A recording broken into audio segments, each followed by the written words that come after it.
We'll have to work out like a Joe Rogan intro or like a proper intro. Oh no! Oh, that one. Welcome everyone to the second official episode of The Panic Traders. I'm one of your hosts, Cameron. Eric. Just Eric.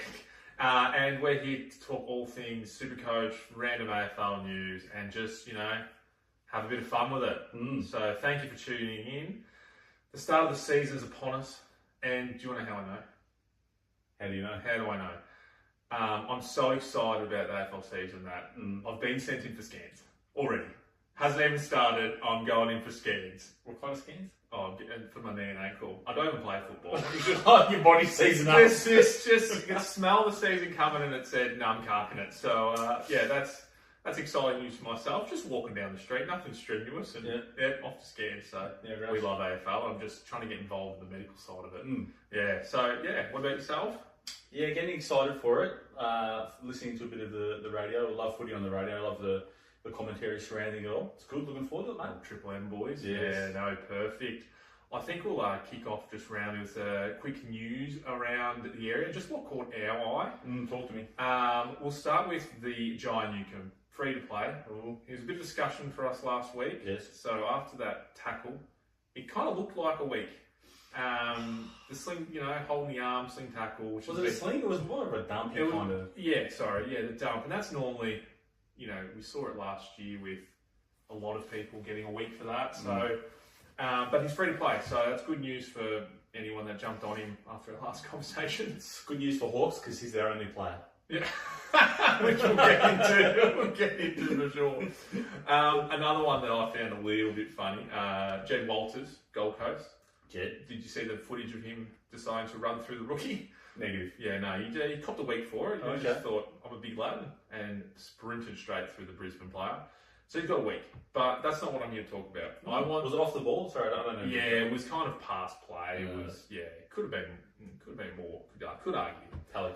Pelican, yeah. So, but we're not here to talk about Supercoach for him because I don't think anyone's going to have him in their team. Well, they shouldn't. If you do, tune out. Don't mind a pod. I'm sure he would be a pod. I'm sure he's a pod. He went a bit rogue on Instagram afterwards. So that official AFL site has Instagram page has put in and showed the vision stating he's copping a week, he won't play round 0. He gets on his account and thinks it's a great idea to comment, game's gone. Top comment, game's gone. Jed Walters. Must have been on the piss or something. I rate that behaviour. I fucking love it. Game's gone. on his own suspension. So that was definitely worth a little a bit of news there. Yes. No more injury news front, so not suspension. Hayden Young. Bit of a scare going through the Supercoach community right now as we go recording. He's gone down at training with some sort of ankle leg. They haven't confirmed it. He got taken off. He then later came back for some goal kicking, and then he went back off. So whether he's in some discomfort, Fremantle have come out and said, he should be right for round 0, but there's been no official timeline or what the actual extent is at this point. So as someone who has him and knows his injury past, you panicking? Oh, absolutely. Yeah. At 400k, it's almost, do I trade him in later in the season? So that, I don't think I'm the only person pulling him out of their team. I won't commit just yet because of round 0 and there's no serious lock, but it will be, I'll be waiting on that news very fervently. Do you have anyone in mind that could take his place in your side? Have you thought that deeply about it? Yeah, there's a few. Probably Tanner Bruins, and I get 120k, and that could go somewhere else. I might upgrade a ruck. That might be one of the options there. So if someone doesn't have him yourself, you're kind of smiling a little bit. If I'm honest, you're like, I'm glad. Yeah. You would have rather it in. We would have rather 2 weeks in the future. I would have laughing. No, exactly right. Last bit of news that I found quite interesting: the AFL's ambitions for the Olympic Games. Have you heard about these? Only briefly on the radio. I just thought about it. Like, what countries are they appealing to get this across the line? This is exactly where mine went. I was like, there is no. I thought they were going for medal contention, and Australia would just go out there and absolutely destroy India or Zimbabwe in AFL football, 420-0. Yeah.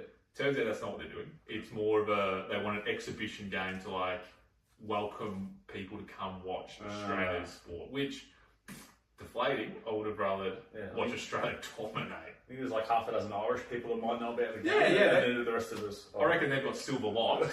And then it's just up in the air. Mason Cox running around for America, maybe. Imagine the absolute disaster situation Australia goes down to someone.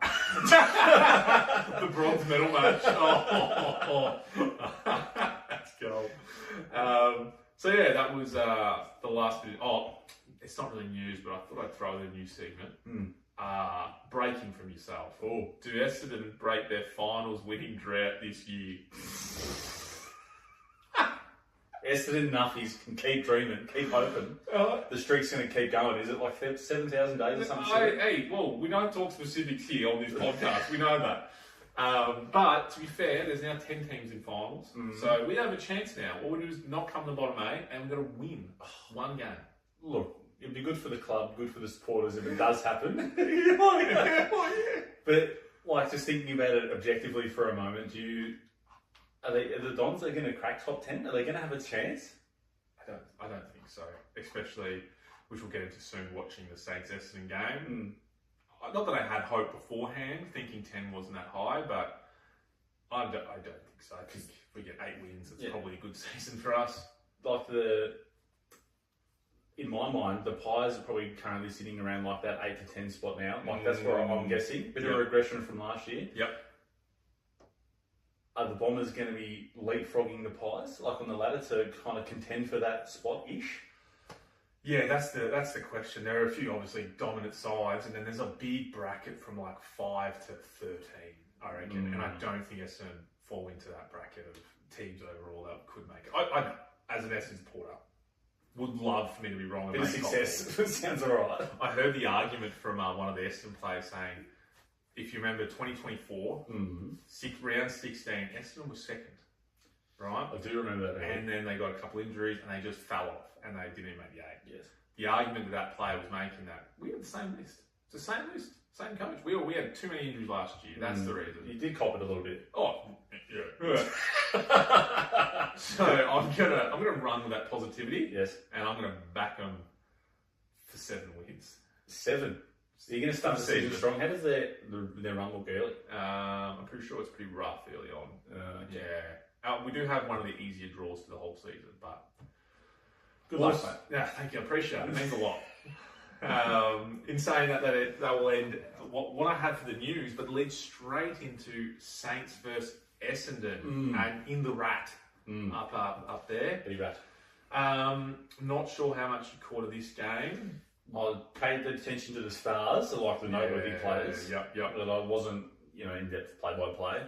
No, it was as a Bomb supporter, I thought I'd watch it with a bit of enthusiasm and positivity. Walking away, not that happy. Yeah. St Kilda had a few. Half their team went really well. It was playing against traffic cones, I would say. Essendon let them do what they want. You saw Wanganeen Miller kick 4.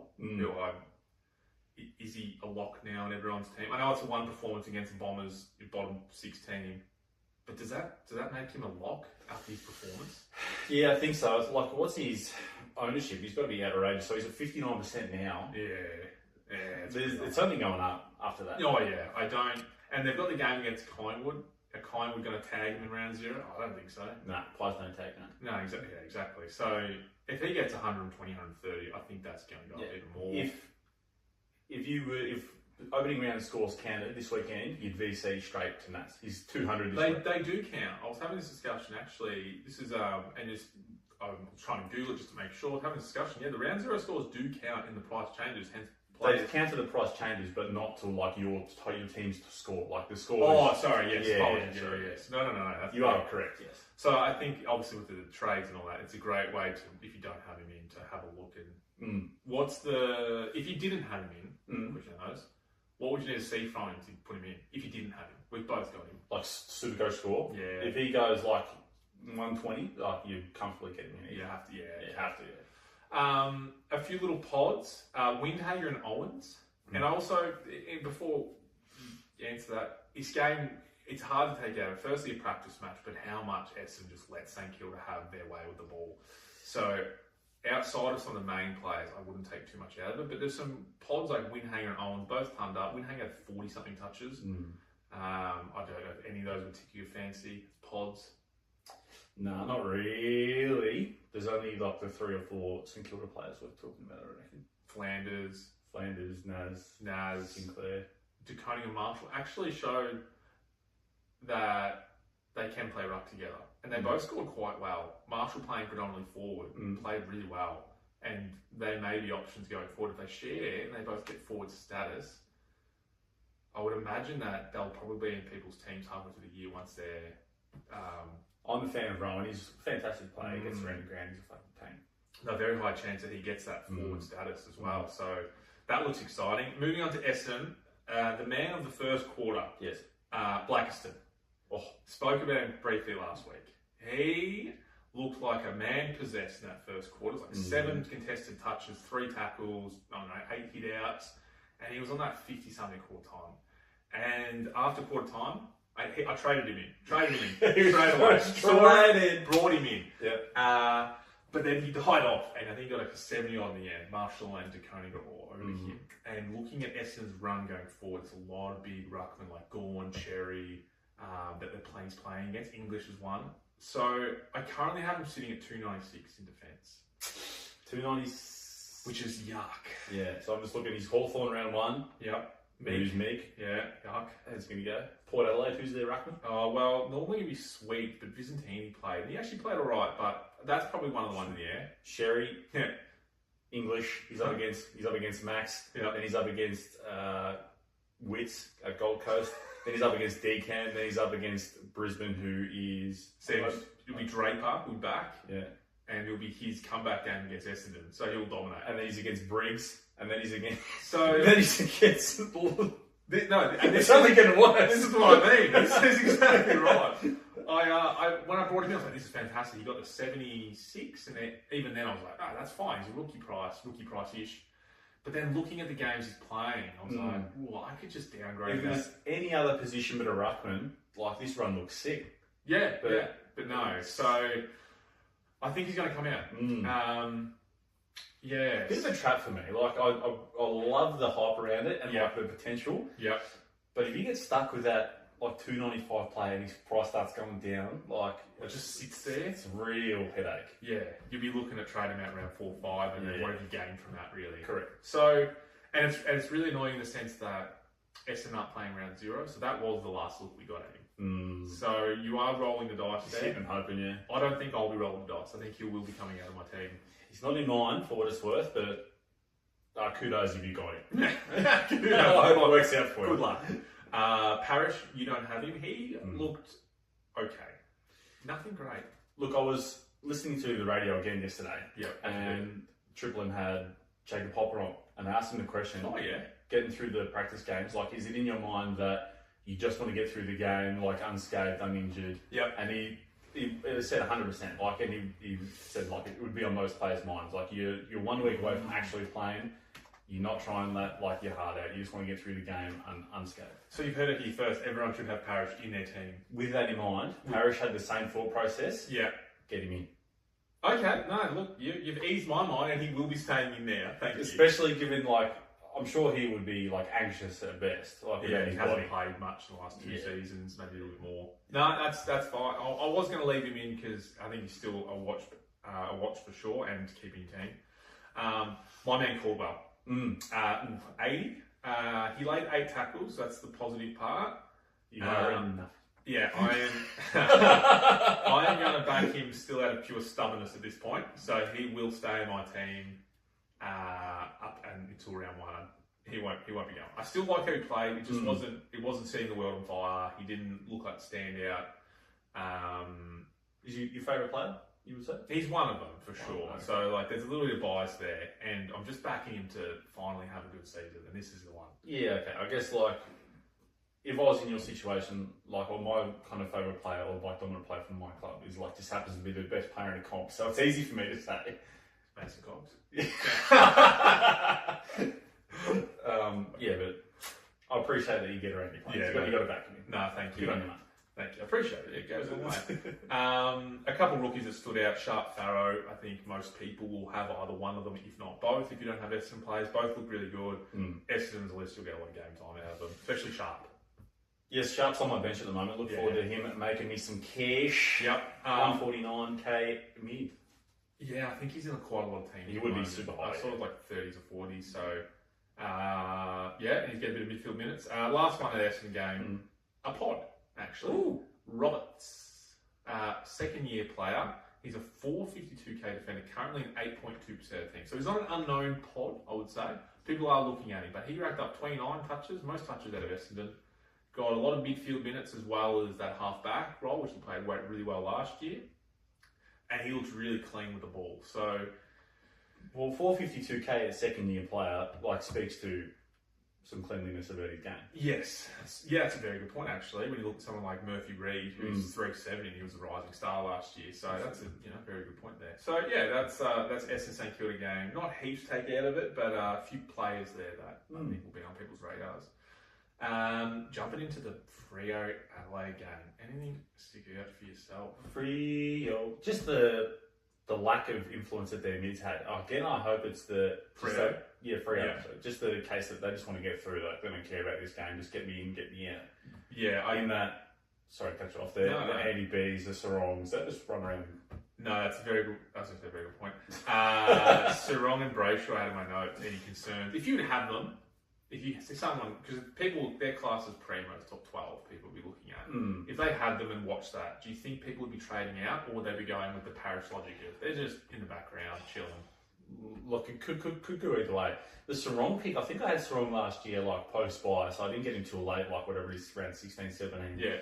I think he was kind of a spud. I think he had his back end of the year was real slow. And I was kind of sad about that. So I could definitely understand why people aren't picking him. A bit of hesitancy there. Yes. Yeah, I think after that, they're not playing round zero. So that was their last look. So if I've got them, I would be looking.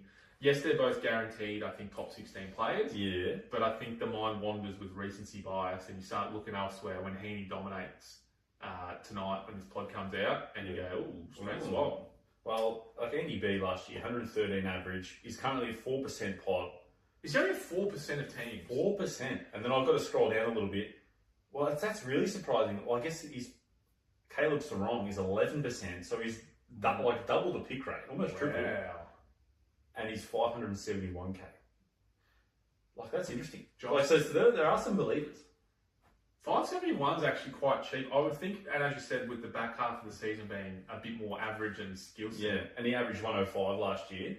Oh, that's all. Yeah, so it's not horrendous, and you scroll to the back end of his game, like we said, if I can get there. Yeah. So he had the bye round 13. Yep.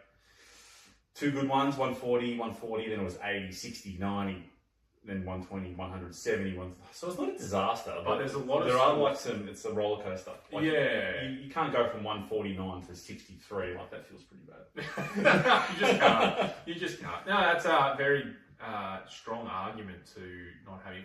And interesting that Brayshaw averaged more, but a lot more people have gone Sarong out of those percentages. That stands out to me.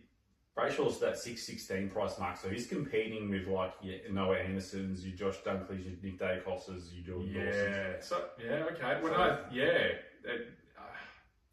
And maybe that price and that argument almost makes me lean more towards Brayshaw. But if you had any concerns, they probably just got emphasised by that game and them not playing that well. But I'm sure one of the two of them will be top 12 and it'll be easily. You could almost argue both of them will be if everything goes to plan.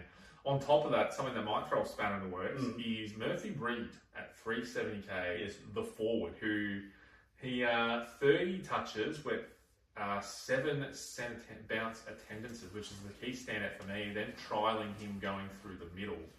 So he racked up a lot of the ball with only an 8.4% team. So he's technically right now classed as pod in that middle range price. So if he keeps that, floating through the middle for these few minutes, He'll go up in price quite a bit. So Yeah, well, you don't really rise and star if you can't play footy. And yeah. Wow, what a take! Hot take. So yeah, I'm sure Freo sees something in him. He gets some mid-time. It could be a good pick. What, like, if you pick him at 370, like, what are you hoping he does? Like, are you picking him as a keeper, or are you like get into 500k and you're flicking him? I think there'd be arguments that if he could play like how he played, get and score goals, so that was what he did in that game, you could almost argue, I think, and people probably would, top 10 for the year. So I think those 8.4% of people might be looking at a low-priced forward premium. Kind of like your Flanders kind of pick. I think so. I think people might be looking at that similar type of thing. Maybe, I think, but a lot more people believe in Flanders. So that one is a watch and see, I believe. Yeah, look forward to it. Yeah. Adelaide, wasn't too many huge talking points out of it. Rochelle is another point of difference right now at 369k. So same price as Murphy as a forward. Only 8.1% of teams. 8.1. Does that in any way float your boat? It's hard to get around because I think he was kind of injured last year. He was like injured, yeah. Yeah, he probably played a dozen games or something like that. Yeah, it's minimal. And then he got pushed pocket and kind of around the ground a bit. Like, give me a nice healthy season. Give me like a good stretch of health. Yeah. Get some games in. I could appreciate it. I'm in the same boat. He looked pretty well in the game. Isaac Rankin's currently not playing. Also, he's misses round 1 and he's injured. So when he comes back, I think Rochelle's minutes go down again. But there's a bit of talk in the Supercoach community around him possibly having this as his breakout year. But for me, I'm not jumping on that. For 370k, I'd rather diversify that in other areas. Yeah, he'll break out at some point. Like he's the makings of a star. He's got the talent there for sure. When it happens, I hope he's in my team. Yeah, I hope he's in my team. North Melbourne Collingwood. Yes. Start with Collingwood. 10 of their starting 23 were out of this game. So they basically played their thirds on field. Yes. And only lost by a point. Correct.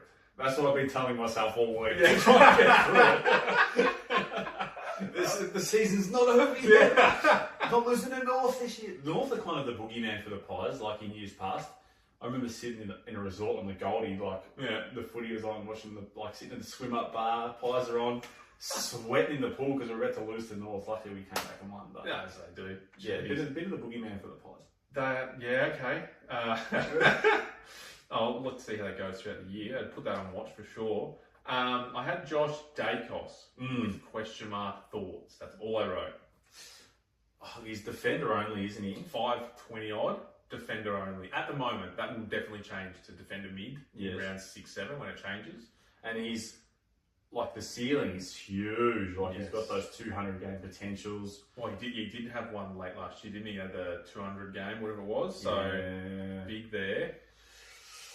Oh, look, I don't hate it, but like at this kind of price point, 520, competing with like your Aussies. Like true. That's Like I don't think you're not picking him over Connor Rosie, who has that like mid DP flexibility. And Pies' run is kind of ordinary, like Adelaide, GWS, Brisbane, Freo. Like not the easiest run. Yeah, okay. For a defender. Yeah. Well, he did get a lot of midfield minutes, I think, But that was with 10 players out. And Nick Dacos wasn't playing either, was he? Yeah. So that's a good point. He may not get as many. That's a very good note going forward, and they'll probably be on a good point to watch against St Kilda on Sunday. Is it? Yes, it is Sunday night, Yeah, where Josh Dacos plays predominantly. Yes. Yeah. Because I think he could be good if he does get those minutes. Like, if you've got a draft team, like, lap it up, he'd probably be alright. But in classic, I don't know. 97 average last year, just looking at it, was like not outstanding, but definitely had that 198 game, which brought that up a little bit. That's the outlier that bumped it up for sure. My other note for Collingwood, Darcy Cameron was underwhelming. That's all I had to write about that against Big Boy Cherry. Look, neither of them were trying. They were just out there flapping their arms about. Okay. Yep. That's what I took from it. Anyways. Particularly Sherry. Like he looks so lackadaisy. And they've still both got 80 odds. Yeah. Okay. Because you had him picked. I still have him picked. Do you believe it's still in that? I didn't catch too much of the Collingwood game, so I looked at a couple of highlights and obviously stats, but I didn't catch how he played. So I'll I'll trust your backing of your assessment of that they did not care. And the backup ruckman, his name escapes me, Ollie, I want to say Steele or Steen or something like that, the Pies backup. Yeah. He had like a good amount of ruck time, so it wasn't like all just DCAM, just sweating for an 80. So he's a lock. Okay, done. Sorted. Problem's fixed. Delete that from the notes. Into North Melbourne. Yes. He's locked and loaded, I reckon. If you do not have him, either him or Jagger Smith, if you don't have either of those players, you don't know what's going on with Supercoach. I don't think so, in my opinion. Yeah. As a forward, you can't go wrong. Alright. Another one that stood out for me, Jai Sinkin. Has the coach fallen back in love with him? He's currently a full 70k mid and forward option, 0.7% teams. He turned up, got about 28 touches. My only concern, he's got no centre-bounce tendencies and played predominantly on a wing. But he's still got almost 30 touches and got around the ball. He's been noted in the past to be a scorer, a three-figure scorer over 100 in years gone by. Is there a resurgence of Jai Simpkin? Is there a world where people should have him or could have him? Is he still captain of the club? No, they handled that right out the door When he kicked up stick off. When he tried to get out of there. Mid forward 470. No, you're not picking him in a hurry. I wouldn't recommend anyone go him. It's definitely wait and see. He could be great, but I think there's a reason he's in 0.7% team. Yeah, correct. Like you could pick him over like someone like Track, save yourself 50 grand, but cost yourself 60 points a week. Is it worth it? Probably not. You're expecting him to average 40. That's good. But he is capable of those 40 games. Like he'll get stuck in the pocket and stink it up, and like you don't want that. Yeah, no, I don't. I agree with that wholeheartedly. He has some absolute stinkers. And just like every other year, a plethora of rookies going through North Melbourne. Dobston Blamiers is one that most people should lock. He got 24, 25 touches, 99k mid, so as cheap as it gets, and he looked better than most of the North Melbourne players out there. Okay, I'm trading him in right now. Yeah, do it. I would not have him. And one Dersma, 169k forward. I think most people had him. He had a high percentage. After that game, I think trade him out, bring in some other players. He'll play throughout the season. He'll be all right. He looks good, but I think for his price tag, probably didn't warrant where you could go with other options at the start of the year. That's my opinion. Okay, look, I love the Dobston pick. Now, I'm just looking at North's run. Yeah. Port, West Coast, Bombers. The man's going to be leading. It's free. He'll be leading the Coleman after 4 rounds. He's in. He's in right now live. He's in. Save my team. F1. Dobston. Move over, she's.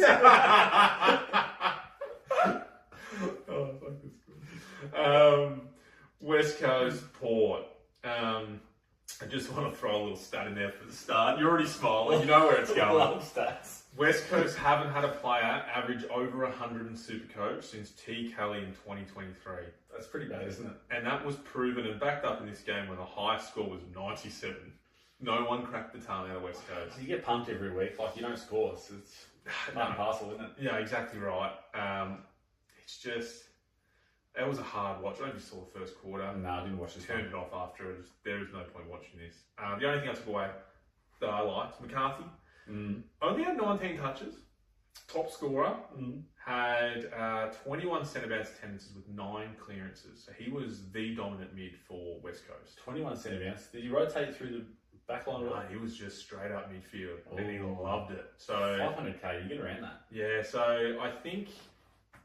this is the thing. I think if people didn't watch the game and they saw 19 touches and he scored 97, they might get deterred by that, and you don't get to see him again in round 0, West Coast. But I'm all in on him. I think he is the midfielder to lead the young cohort through the season. Yo looked out of his depth, but that may be the injury concerns with that again. We talk about Parrish. Yo looked way off the mark. So I'm backing McCarthy to the hill. I don't hate that 19 touches for, 97 score. You know, there are plenty of butchers out there who barely crack a ton with like 30, 35. Correct, yes. So I think that's great. So I think it's 25 touches. Yeah. 180. Lock him in. Captain option. Plenty of West Coast rookies. Yeah. Yeah, I'm pretty sure most people have. You got Robinson. You actually brought me onto him, is it right? Yeah, I do have Deb Rob. He's another good West Coast. You don't want to have too many of these players. You can't have too many West Coast players. Robinson, Lindsay, our boy Finn McRae. Lit it up. I just traded out Finn just a moment ago for Douglas. Okay, I'll support that train by myself. But no, like if he gets named, I'll find a way to get him in because I do like Finn. Yeah, just some moral support there on the bench. And obviously Dersma. I think there's 4 really good rookie options. You probably don't want to go all in because West Coast, they're not going to all get hundreds or big points. You are copping a few 30s there. Absolutely you are. Port, what can we say? Butters! Yeah. It is fair to say, half-time came around, he was on 107 or whatever, and Butters came into my team. Oh, yeah. He's not coming out. He can't. Last week you were, look, I want to be different. 530k mid-zone. None of this 670 stuff. Yeah, I had to, and I'll tell you about how I got him in later. But he is in, and he will stay. He's the primo that I've given him to. Yeah, well welcome to this. Yeah, welcome to the group. Yeah, and Rosie looked the goods as well. He didn't play. He played a majority in the midfield, many centre bounce tenses. So the defender role, he floated with defence, and the new coach has come in and said, "Nah, you're back in the midfield, possibly." Which Supercoach players we're not sad about. So I'm just looking now, Butters 61%, just to rewind the touch. Yeah. Like, that'd be a painful anti-pod for you. Like, if you're in the 39% that don't have him, and he's like 150 every week. Yeah, so... You'd be quick. Like, round 2, sorry guys, podcast is just me now. Cameron's gifted up. No, and that is very... I agree with that. That is... I can't say no to Butters, and he was the one out of the 4 primos in your team that I really wanted, but I was pushing hard against. And then you see that game, and he's playing for a contract now as well. Like he is on the market, and he wants that money to go up. Tasmania will be knocking on the door for sure. It is against West Coast, obviously. Take it with a grain of salt. Cracky game. It's as good as it's going to get, but you don't want to miss out on it. When you think about it, the best midfield on the team was his first ever game in a midfield. Yeah. So it was free. It's a 370 odd. Rosie, as we said, the only person I was interested in this game who then didn't play was Miles Bergman. So 447k defender, he's currently in 5% of teams. Didn't get a run, so I couldn't get a view of him. So he's definitely not in my team to start with. But a lot of hype on him around getting a lot of midfield minutes and potentially being another one of the big scorers. I had Will Brodie, or have Will Brodie. I don't think he played either. So he's another rip to his career at this point. He's another someone who's going to have to get be traded out, sadly. You're not getting a game against West Coast. Like, you're not playing. Especially Port don't have a lot of, they've got the good 3 cohort mid and Horn, Francis, Rosie Butters, but if you can't get a game in a pracky match with an extended bench. Thoughts and prayers. Yeah. Look, so there's someone that I want to touch on that wasn't in any of these games that we just discussed. Okay, over the weekend. Here for it. I have a player in my side currently, $500,300. Okay. Yeah. Do you have him picked? I had him. He got. It's been moving magnets. Yeah, been moving some magnets, and he did move out, but I still kind of want him. Okay. So like, I kind of want him too, but there are some other players talking to me that if they want to come into my side, they need to occupy this slot that Clayton's currently in, because like that, around my price point, like that's where it's going to work. Yeah. So I have some players to discuss with you, please, Cameron. What do you think about someone like a Sam Walsh? He's a couple dollars extra, isn't he? He's like an extra 20 or 30 more. He's got 543k, so he's actually 40 grand more. Well, it's roughly the same bracket. What do I think of Sam Walsh? Is he a pod at the moment, or is he probably been a few teams, I would imagine. But I do like the pick. I think he is an established great player. And I remember there was a game against, I want to say it was GWS, and he played a quarter and 8 minutes and ended the game on 113. Man was on track for 300. So what's your breaking point? What's a pod? Like, what percentage pick is a pod? I think single digits. So anything under 10. Okay, so he's 17, so he's not... Oh, so he's not... Okay, a few people... There are believers. Yeah, way more than Oliver. So averaged 100 0.5 in 2025 over 14 games, okay? Wow. The thing that's really talking to me about Sam Walsh is his run, in that he has Richmond, Melbourne, North Melbourne, oh, jeepers. Adelaide, which could be a tag game, like you might get worked in that. He might, yeah. Pies, free reign. Freo, again, probably does what he wants. Yeah. So he's got half a dozen good games there where you're looking at 110, 110, 110, 110, maybe 80 because of your tag, 130 against the Pies, 100 against Freo. The question you have to ask, is he more consistent than Oliver? In the sense of his scoring range that you believe he'd be scoring? And then the next question, which probably should come first, is his body going to hold up? Because he is made of jello and glass at the moment. True, but if you're considering risking Oliver, and he's not without injury concern, like he's had injuries in the past and he's had that off-field drama, so like you got that whole situation to worry about as well. If you're considering Clary and his dramas, why wouldn't you consider Walsh in that injury? If I had to say, if I prefer one or the other, I think I'd go Walsh over. You know, it's that 40k extra, but it's the same bracket. I'd pick him Walsh over Oliver. Okay. After that information. Next one, something we touched on earlier, so it doesn't need to be as in-depth, but Hawthorn's only player, John Newcombe, who's free to play, 516 grand, starts the year against Essendon. It's a 200 game. It's a VC option. No, that's a genuine VC option. That is a genuine. I'm going Newcombe over Oliver in that case. And then he continues into Sydney, which will probably get James Jordan, into Geelong, into the Doggies, into Port. So like that run is like fairly reasonable, I would say. Like his midfield run looks pretty good. And he's at that nice price point where he's only marginally more than... Yeah, I think you can back Newcombe with a bit more confidence. So with Oliver, you've got the potential of that 130, 140 in his previous season, but that Jai Newcombe is showing it last season, the year before, where he can go and where he's tracking to. And he's nearly appointed captain as well. So I would 100% go Jai Newcombe over Oliver. Next player has an unbelievable ceiling. Inconsistently though. Oh, I like this. 22 games last year, 97 average. North Melbourne, we touched on him earlier. Oh, LDU, 526 grand. Marginally more than Clary. So I've been someone who has really enjoyed watching LDU. One of the cleanest, ball getters on the ground, can pick up the ball off the ground at full pace and keep going. And it looks so good. I don't know if he gets disinterested in games or he's really lazy. He'll have a stellar first quarter, 47 quarter time. You're thinking, here we go. We're on. 90 for the game. Just disappears, floats in and out. He comes in when his team's winning. He's a very big downhill skier. So for those reasons, I wouldn't. I think I would love for him to have a huge year. Sorry. No, go. His first 4 weeks are just going to really have you like tickling pink. Port, West Coast, Essendon, Carlton, like 4 teams that he can really play well against. And I would love to say yes and back that, but he is someone who has proven time in, time out, year on year. People that will watch this will know that they've had him at the start of the year and been stuck with him because he's one of those people who should be a primo, but he scores kind of all right that you don't want to train him out, but he's not the top 20 he's not like destroying your team, but he's not doing what he should. Correct. For me last year, that was Will Ashcroft. He was good enough. Yeah. But I needed someone better. Or Chera from last year. Oh, Chera. Put a gun through him. Shot through him. Jeepers. Moving on. Yeah.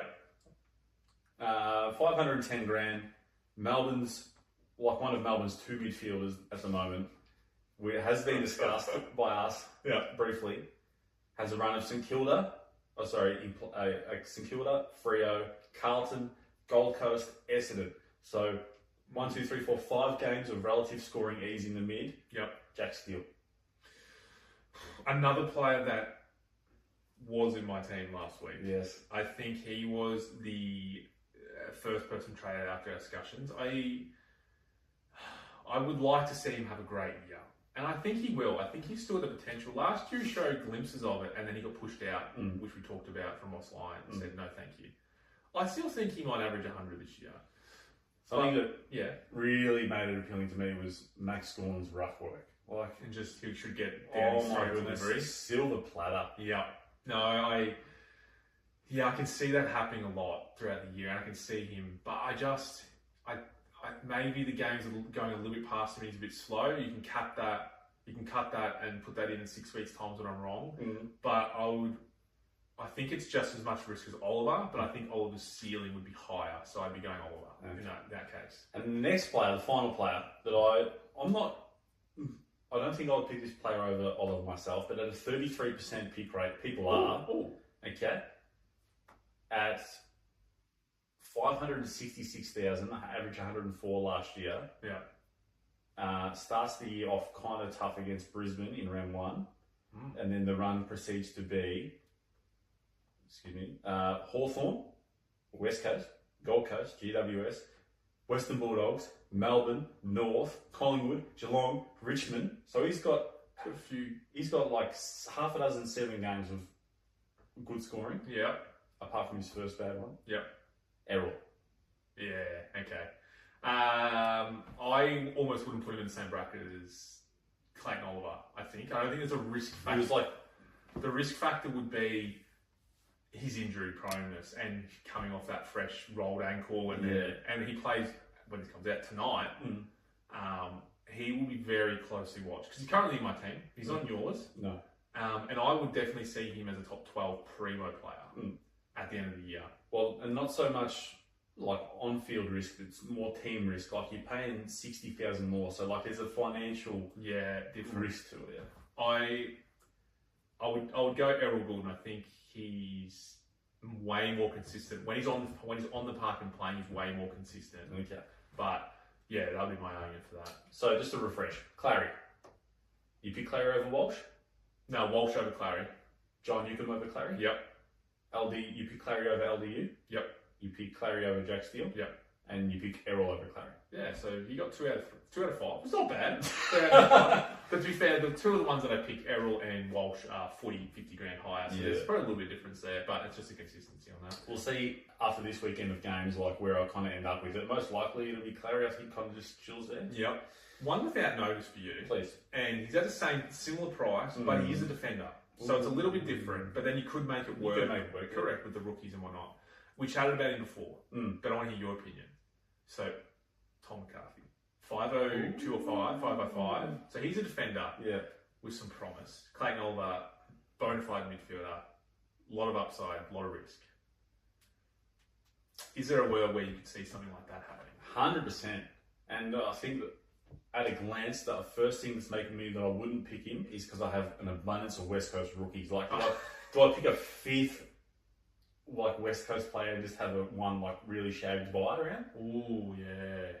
Most of those rookies would be benched though, but still, that's a lot of West Coast. Correct. Like you got Dersner, I got Dev Robert F6, like chilling on field, and then you had like McCarthy on field also. Yeah, okay. Oh no, like I love that though. Like absolutely, it's a possibility. Yeah. Like the option trades of defence. You'd be excited by that. Yeah.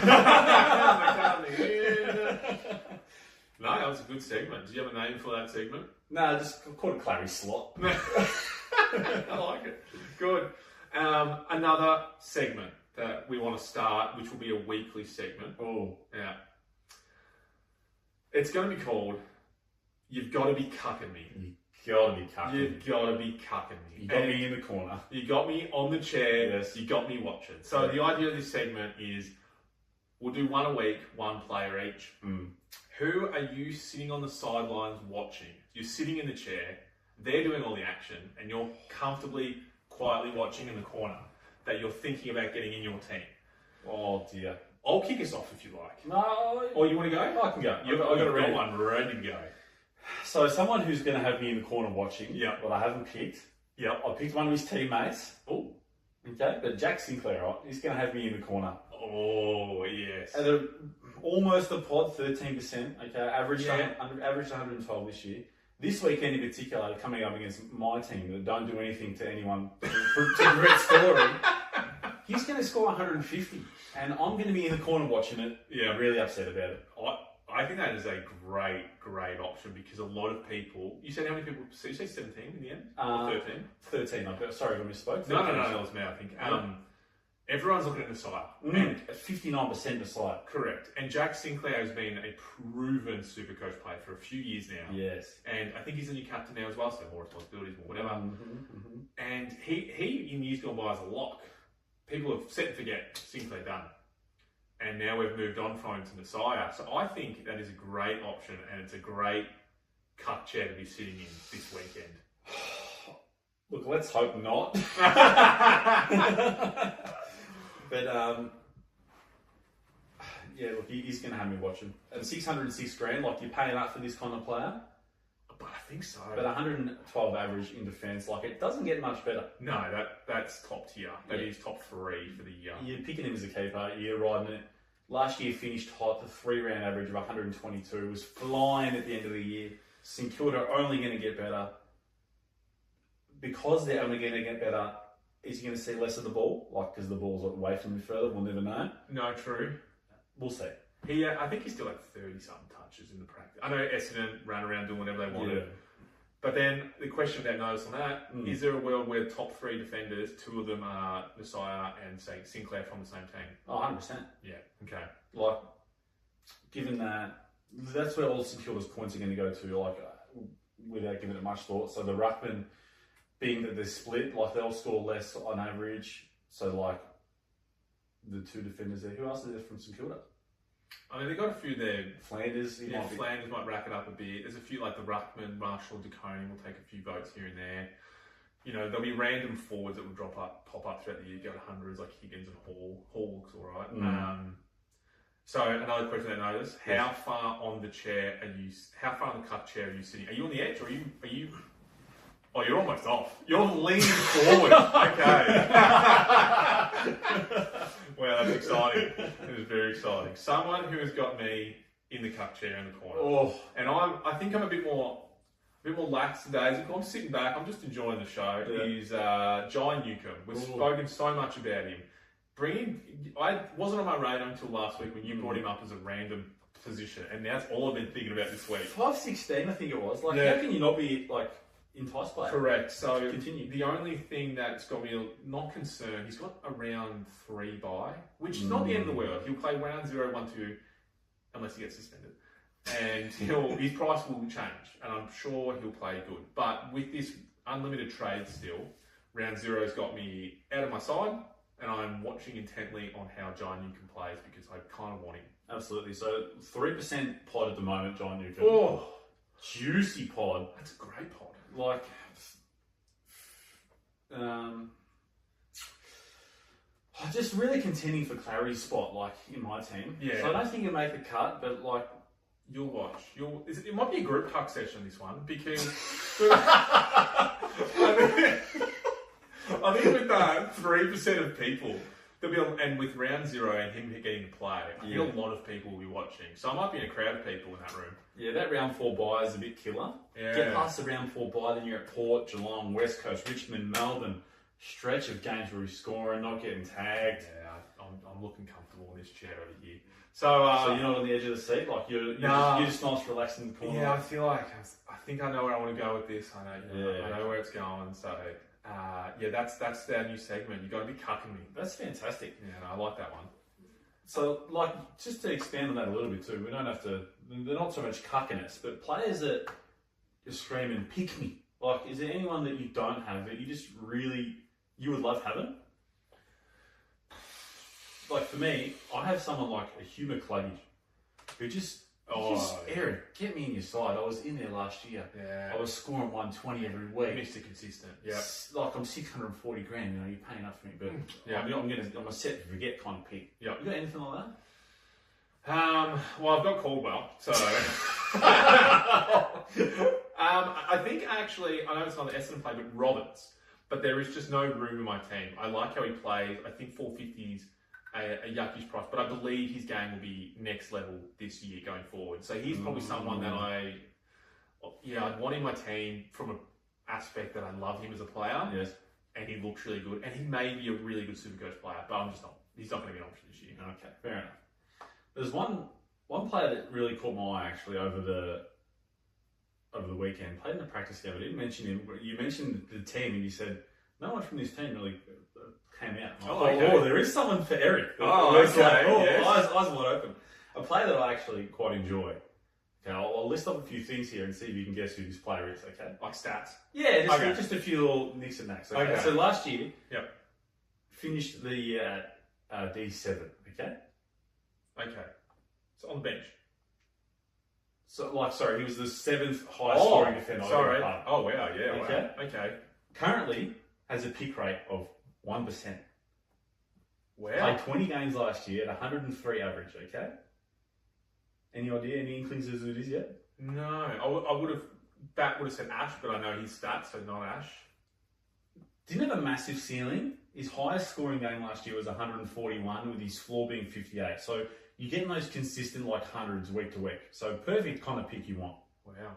Started the year last year at 559 and ended at 596. So it went up a little bit. So it went up a touch. You're really happy with this pick. Currently sits at 559 as well. I might have misread that stat. Disregard. We'll cut that. We'll cut that. Yeah, Just Yeah. everything we say is gospel. Yeah. Played 20 games. Any idea? No inkling as to who it is. If No. I tell you the side, you'll guess it straight away. Can I go for state? South Australia. Which narrows it down to 2 clubs. There's 2 teams. And he's a defender. He's a defender, D7. Has been defender mid in the past. Currently only defender. Last year was only defender. Comes from a club by the name Adelaide Crows. On the weekend, played really well in his pracky games. It's not Rory Laird, is It it? is Rory Laird. Oh, what? Is he still defender? Yeah. Oh, wow. I saw that on the weekend. He's like, I'll have to get his stats up in his practice game, but Yeah, it was that's like right. 100, I think it was 110 around there Yeah. about, 30 touches. Yeah. And my eyes went, ooh, is this like a side, could this be another sideways from like your Rozzy? If you're not picking Rozzy, could you pick Laird? Would you trade Rozzy out for Laird? Yes or no? Right now? Yes. No. Until I see it round 1, I won't believe it. Why not? It is an interesting pick because 1% of teams, so no one's backing. That is a pod. 30 touches. Yeah. 112 Supercoach, 82% time on ground over the practice game just gone. Yep. Playing in the back line, chilling. And that was in a loss to Freo, 84 to 68. So like the ball was down there a bit. Yeah. Saw a bit of it. I think it's a valid pod, and the fact that you finished 7th top is the benchmark for that. You finished top 8, top 10 defender. You want him in your team. Yeah. So Do you think there'll be like enough of a regression where he's going to slide from like 7th top No. to... Is he going to go down to 20th and you're going to be bleeding about it? no, I don't think so. I think Adelaide play this week in round 0. I don't believe so. Oh, question without So notice. there's a Bringing big it up. question without notice. I will chat in the meantime. They do not. They have a bye. Yeah, so you can't get to see him in a game. So in a proper game, I should say. So that's going to be hard. So And they have Essendon North in their first 2 of their first 3. lock it in. You have to have him in your team. Vice captain option. Okay, he's in right now. I want to See you later, Rozzy. No. That's a fucking ballsy move, that one. No, great segment. I like that one. Oh, just a little thought I had. Anyway, No, good. Do it. We'll do it. do you have anything? Yeah, real quick. Major changes in your team. Oh, of course. There's a few little ones that have happened. Nasai is, little magnets. Yes. Is that we can? That was moving magnets. Yeah, we can create a little video intro of moving magnets on the board. The one I talked about before, Nasai came back in, but I ended up keeping McCarthy. So what I've done is Clayton Oliver and Steele are both out. I may put it up in the arts, but Clayton Oliver and Steele both out. Don't trust either of them. Butters came in, Nasai came in, and you can say, Cameron, the numbers don't add up. They're both 600k players. And they were only, it's 2 players you brought in were 650. The one you traded with 500. What have you done? Well, I said it last week, and I'm going through with it. Track is out. Oh, Track is out. And I'm standing by that until round 1, when he plays round 0 against 160, and I somehow force him back in my team. Jeepers. But to make it all work, I looked at my team and I said, who do I not want in my team? And I'm not following the trend. Everyone, we look at these percentages and we go, 25% of people. Oh, so he must be good. Cameron's kicking that logic to the curb and he's saying Track is out because I think he'll be a great player this year. Do I think I can use his 520k better for better scores? My answer is yes. And the answer is Jai Caldwell. Oh no! So Jai Caldwell is staying and Truck is out. And they are my biggest changes. You will see me next week sitting in the cut chair on track. On track. So I just brought up his 92 score in the practice game against the Lions. Yep. 83% time on ground. 24 touches, 0 goals, 1. Like that 92, that didn't do anything for you. Like that was just... That's against probably top 3 mid team in the game. Like, I understand that fully. I just see as 83% game time and 92. Yeah, he'll get 100 scores in 100. Last year, I had a running joke with a few people that he only scored 100 against the bottom 2 teams, West Coast and North. And in the first, I think, 13, 14 rounds, I was right. A lot of 90s. Yes, he had a lot of cultural problems. It's a completely different team. We have to look at it that way. But he had a lot of scores in the 90s, and that does not tickle my pickle for 520k. Look, and you're actually in the majority. So 49% pick rate, 51%. Yeah, I'm in the majority. Yeah, well, thank you. I feel great about that now. We're back on listening to the stats. Yes. So that's the major changes for my team. Wow. How about yourself? Look, half a dozen magnets moved for me. Yeah, good. As they do. And it was just all rookies, just playing around players that I wasn't really set on. So it was Ewan from Gold Coast out. Just the catch-holder. Yeah. Jamara out. Wasn't impressed. Ash Draper, kick at the 2 forward rookies that I just had there chilling out. Yep. The biggest one, mainly because of buy structure. Ooh. Baslenka. Gone. Oh, because they've got the round 2 buy, don't they? Yeah, they share with pies. That's why I don't have a ton of brewing yet. Yeah. So those couple out, I had Reedy at R3, who's moved to forward. Mitch Edwards, the Geelong ruck. Yep. In. Oh, as R3? R3. Yep. Latrell Pickett, who's a Melbourne rookie, 10% pick rate, 154 grand. Scored 83 in his pracky game, 91% time on ground. He's getting good minutes as a rookie. Yeah. He's in. Yeah. I had Finn McRae in. He's out. Dobson in. That was live 15 minutes ago. I love that a North Melbourne forward is like the priority pick in your team. They're going to see a lot of the ball down there. Oh, that's great. Wade Dirksen, who's a Carlton defender, 99 grand. This pick's riding a little bit on whether or not Wiedering plays, I think. Which I think he has been named. He's been named. They're playing today, so this pick is very up in the air. Yes. If he doesn't get named, he's out, and I'll find a replacement. But the big in, because Baslenka was out, frees up a bit of cash. Oh, yeah, it does. Isaac. Heaney. Oh, Heaney. Is that? And if I was to VC someone this round, if the round's counted, it'd be VC Heaney this lot tonight. Oh, yeah, because they won't be putting pressure on him. Nothing. They've got a loose midfield. So a bit of a curveball here, just to... so I made these half dozen trades, and I had 289 grand in the bank. And I'm sitting there thinking, this is too much. I can't have this much on the pint. I had Carmichael, who was a Dogs rookie, on the bench. Yeah. Carmichael. So don't struggle, go. And there was something, a pick I wasn't confident in. I was just looking at, okay, you're out, mate. Yeah. Free me up a bit of cash. Okay. Who's in? The 1-2 king. He's in. Parish. Oh, you brought Parish in? Yeah, Parish is in. Yes. Yeah, I thought you were defensive earlier about it. I'm like, no, he just wasn't trying. It's all good. It's like, oh, okay. No. Which leaves me with 68 grand in the bank, which is comfortable amount to make in adjustments. Yeah. So, look, like last week, I was all about, guns and rookies. Yeah. Can't fault it. Now that's out the window. A little bit. You've kept it, except for like 2 players. So 334k. Parish is in. Yeah. His pick rate is just way too high. Like, do I really want to be one of the 55% of people that don't have him? Do me, sell track. Do it. No, that's so good. the magnets are movement, and again, we'll move tonight. Pending team. I'm sure as the games happen throughout this weekend, I'll be trading players in and out as it happens, and I'm sure you all will be at home too. Actually, we have a couple of community questions, which I'm going to throw at you. I don't think you've read them just yet. People watch this show? Yeah, apparently, already. We've had one episode, we've had 2 people comment in, so that's, we'll run with it. The first one, which was a joke at the end of last week's segment. Yeah, cool. Mason Cox. This is from Alex from YouTube. Mason Cox has attended over 60 CBAs throughout the pre-season for Freo. Is this a Luke Jackson killer? Firstly, before you jump in, I was in disbelief about the 60 centre-bounce attendances. And it was probably a bit of denial as an LJ owner. Luke Jackson. But Mason did in fact attend 60 ruck contests around the ground, including centre-bounce tennises, in the Adelaide game, where Al Jackson only attended 39. Is this a Luke Jackson killer for those that own him? Potentially, like, it's only time will tell, I guess. Like, that, there's the concern with, like, if Shrek gets a game, like, Shrek's not going to run the pine all year. Yep. He's going to come in, eat Jackson's time.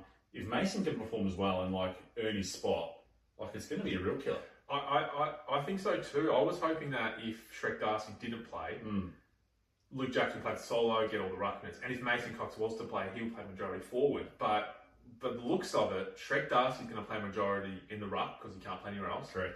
And now that Mason Cox, when Shrek's out, Mason will play, and he'll play predominantly in the ruck. Which then puts, I mean, Al Jackson had a decent game. Did I write his stats down? No, he had I think it was 18 touches, 1 goal, 3. I think he had a few clearances as well, which is great. A lot of contested ball and a good amount of tackles. So he played a good game. I think he got an 80 odd with the 1 goal, 3, and gave away about 4 free kicks. So, like, he should have probably turned up with 2 goals, 2 and less free kicks. But there is a big question mark. I've currently still got him in my team. This is a great question posed because I'm pondering every time I look at my team. Yeah. Do I trade him, find 80 grand, and just bring in Gorn or Cherry, or maybe just Gorn, and leave it as set and forget? So it's a great question asked. Thank you for tuning in for that. But I don't have an answer for that. I'm concerned just as much as any other owner around that. Just to expand on that as well, what that question makes me think of, Mason's getting all this time on ground. He's got all these ruck contests. Yeah. Is Mason a good pick? Just to look up, 3% of believers. They're 3%! At ruck forward, yeah, 226 grand. Like, if you're getting that much ruck time, you've got to why not? You've got to bank on Shrek not playing though. You do. Like, do they play all 3? No, they can't. No, they can't have 2 people who only play ruck. Can they? Oh, who's a better forward, Jackson or... Jackson's the best out of all 3. Jackson... Just because of his age. Yeah, that's fair. I'm just bringing up Mason Cox's score from the weekend. Did you mention that at all? He got an 80 on, I think. He actually scored well. 82. Yeah. 12 disposals, 70% time on ground. And 30 hit-outs. That's the big one. Oh, I can't see the hit-outs of the sheet I'm looking at 30 at the moment. That is without Shrek in the team. And our man... Luke Jackson scoring 76. He outscored Luke Jackson. Yeah, that's this. So this does have merit. This comment. Cox is in. Yeah. I'll make it work. Technically, if you are happy to have you or Hagen, if Cox was to play, same price point. Yeah, 20 grand. Like, difference in between them. And absolutely, I've come to think of it, like, I pick Cox every day of the week over Jamal. You do love Cox. Sorry.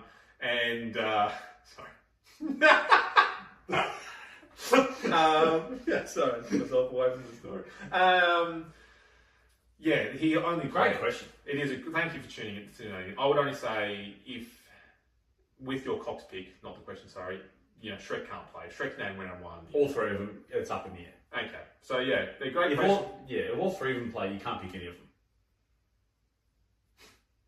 It's great logic. It's fair. It's stupid as it sounds. There's merit to it for sure. Another question that came from Piers. His was, this is to you because I've already read it. Are people sleeping on M. Kennedy from the Dogs? He is a 5.15k mid, so the same as Oliver. Oh, yeah, okay. And in his own words, he looked to be getting more CBAs over Libba. So I went back and had a look at the stats. Interestingly, looking at those stats, Kennedy had 22 CBAs to Libba's 14. He's currently at only 0.4% of teams with a projected score. Yeah, nothing. And projected score of 102. And he had a great year last year. Like, there's a reason he's 5.15k. He was high picked last year because he was mid forward. Like, I'm pretty sure he had that forward. Yes. Yeah. So that was the difference. So that was the difference there. Through the year, like, I think Libba kind of falls into that boat where, like, pre-season, he's just getting rested. Like, Libba's got to be like mid 30s. Yeah, I think he's 32 or something around there. Oh, sorry, Libba, didn't want to suck a few years on you. No, that's right. Yeah, he looks good. It's fine. But he's a jet. Like, a player like Libba who's inside, who gets knocked out every other week, you got to rest him. Like, you can't have him going balls to the wall in a pracky. Yeah, no, it's like, which makes players like Kennedy stand out a little bit in the pracky games. Is he being slept on at 5.15?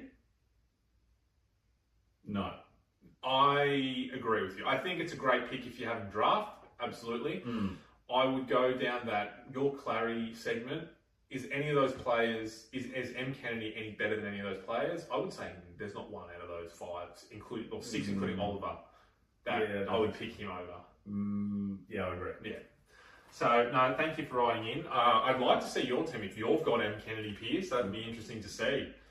And that's our community question. So, feel free to comment on YouTube, DM the Panic Traders Instagram, email us at thepanictraders@gmail.com. However, your method of transport of electronical messaging, send it through to me. Let us know. Yep. Round zero's upon us tonight. I'm excited. Is there anything you're looking forward to, just in general? Opening my Sportsbet account. Same. And that leads us on to our final segment, our Yes. weekly segment. Our name at the moment is 10 to 1,000. We might come up with a better name, but that's for the moment. We like Preliminary idea. It makes sense. It does. What we're going to do every week, we'll take in turns. Eric's at the first week. We want to put a $10 multi on, and we're going to share it with everyone. We want the team, everyone, gamble responsibly, to get on board if you'd like to. But the thing is, it has to have minimum 100 to 1 odds. Because we want that $10 turning into a G. Yeah. We'll leave a running tally of our losses down here and our wins, maybe over there. But Eric's written it. I haven't seen it yet. He did it just before we started. Not a lot of great deal of thought went into this. There is some logic to the leagues that we discussed as we go. Yeah. So just take it through. It starts with tonight for the first leg of the quaddie. Okay. Quaddie. Nice. The thought process here is ruck rules changed. Carlton's rucks are no good. Ooh. Grundy is a beast. Yeah, we know. Okay, Grundy's going to get a free kick in the forward line and score a goal. Brody Grundy anytime in at $3.70. Really? Yeah. No. That's I'm with you with methodology. Okay.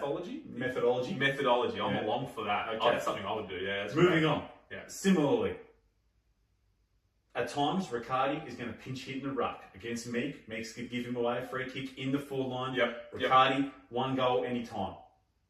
And he plays forward as well. He does, yeah. $1.40. Yeah, okay. So what my thought process is, there's going to be heaps of opportunities. He's going to get freebies, whatever, in the forward line. He's going to kick goal.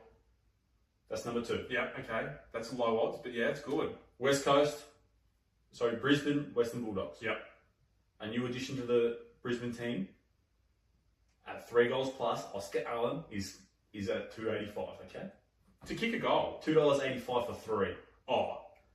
Sorry, that might have been delivered poorly. No, but against Western Bulldogs, who don't have tall defenders. Who don't have defenders. They have my man, the Lobster. Lobster. Yeah, love Lobster. But you can get off the round. He'll go to Hipwood. I don't know if he's playing or not.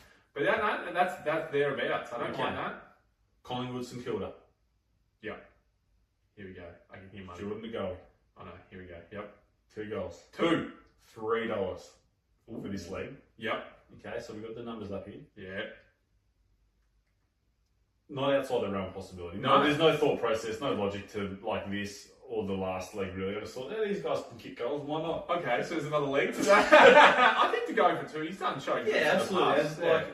It'll be rotated more forward, given that the mid-time be occupied by some of the younger blokes and the guys that can only play mid. Yeah. Moving into the final game of the weekend, Gold Coast Suns versus Geelong Cats. One man took. Took. Yep. 26 touches is all he needs. Yeah, I should have brought this up in the podcast, but go.